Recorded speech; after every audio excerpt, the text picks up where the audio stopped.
Merci. La parole est à Monsieur Charles Zislenstuhl pour le groupe EPR. Merci Madame la Présidente, Monsieur le Ministre, mes chers collègues.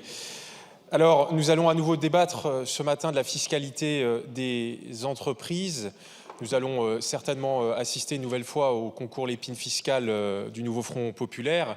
Et puis quand même m'émouvoir avec vous, chers collègues, de ce que nous venons d'entendre de la part de l'extrême droite, qui de concert depuis des jours vote toutes les hausses de fiscalité avec la gauche. Encore hier a soutenu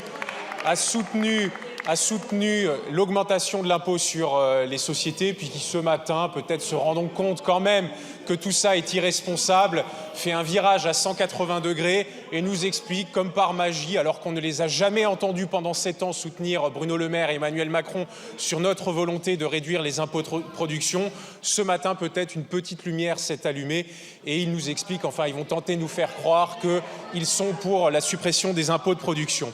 Pourquoi est-ce que pendant 7 ans, avec Emmanuel Macron et Bruno Le Maire, nous avons fixé comme objectif de supprimer la CVAE et de sortir progressivement de cette fiscalité sur les impôts de production? Parce que contrairement à ce que beaucoup de personnes croient dans cet hémicycle à gauche et à l'extrême droite, la France n'est pas un paradis fiscal pour les entreprises.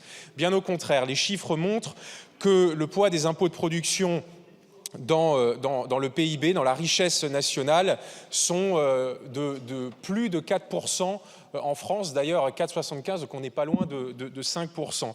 Et si on les compare avec d'autres grandes économies européennes équivalentes, en Italie c'est de 3%, en Espagne c'est de 2%, la fameuse Espagne que le Front populaire prend en exemple là aussi depuis quelques jours, en Pologne c'est 2,5%, et en Allemagne, notre principal partenaire et concurrent, c'est 0,8%. Donc l'objectif de baisser les impôts de production doit rester un horizon pour notre Parlement.